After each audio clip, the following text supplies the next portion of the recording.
జగన్ వస్తే interrogation leak చేసినందుకు కేసులు పెట్టిస్తాడేమో ఇప్పుడు ఇంట్రాగేషన్ చేస్తున్న అధికారులు.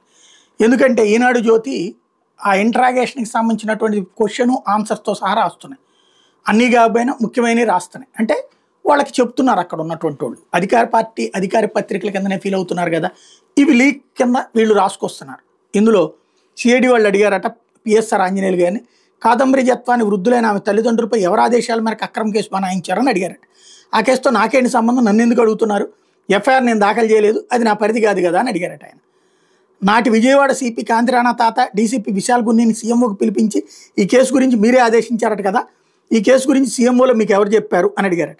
నిఘా విభాగాధిపతికి వివిధ అంశాల మీద చర్చించేందుకు వాళ్ళని సీఎంఓకి పిలిపించి ఉండొచ్చు, చాలా రోజులైంది కనుక అవేవి గుర్తులేవు అని చెప్పారట. కాదంబరి జత్వానిపై అక్రమ కేసు బనాయించడానికి ఫోర్జరీ పత్రాలు మీరే తయారు చేయించడం మా దర్యాప్తులో తేలింది, బాధ్యతాయుతమైన అధికారిగా ఇలా నేరానికి పాల్పడడం సరైందేనా అని అడిగారట.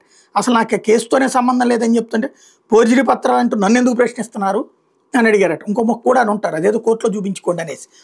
కుక్కల విద్యాసాగర్ ఫిర్యాదు ఆధారంగా ఇబ్రహీంపట్నం పోలీస్ స్టేషన్లో కేసు నమోదు కాకముందే మీరు కాంతిరాణా తాత ముంబై పోలీసులతో సంప్రదింపుల్లో ఉన్నారు, ఫిర్యాదు అంతకుముందే పోలీసు బృందాలు ముంబై వెళ్ళేందుకు టికెట్లు బుక్ చేశారు, ఈ కుట్ర మీ ఆదేశాలతోనే జరిగిందా అని అడిగారు.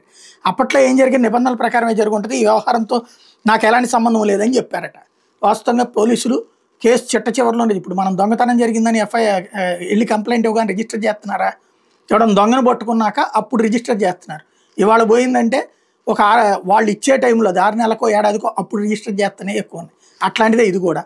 కానీ అది తెలీదా పోలీసులకి, నడుస్తుంది. లేకపోతే అప్పట్లో ఏం జరిగిన నిబంధనల ప్రకారమే జరుగుతుందని చెప్పి మీకు ఏ సంబంధం లేకపోతే జత్వాన్ని అరెస్ట్ చేయడానికి ముంబైకి వెళ్ళిన విశాల్ గున్నీకి మీ నుంచి పదే ఎందుకు ఫోన్ కాల్స్ వెళ్ళి మీ ఆదేశాలతో ముంబై వెళ్ళినట్టు విశాల్ గున్నీ కూడా చెప్పారని అడిగారట. నిఘా విభాగాధిపతిగా నేను ఏదైనా అంశం మీద మాట్లాడి ఉండొచ్చు, అంత మాత్రం నా అరెస్ట్ కోసమే మాట్లాడి మీరు ఎలా చెప్తారని అడిగారట ఆయన. జత్వాన్ని అరెస్ట్ చేసి తీసుకొచ్చాక విజయవాడ డీసీపీ పోస్ట్ నుంచి రిలీవ్ చేస్తానని, విశాఖ రేంజ్ డీఐజీగా చేరేందుకు అనుమతిస్తాను, విశాల్ గున్నీపై మీరు ఒత్తిడి తెచ్చారని అడిగితే ఆ విషయంతో నాకు ఎలాంటి సంబంధం లేదు, నేను అట్లాంటి ఒత్తిడిని తీసుకురాలేదని చెప్పారట. అది మొత్తం లీక్ అయిందట, వీళ్ళు రాశారట.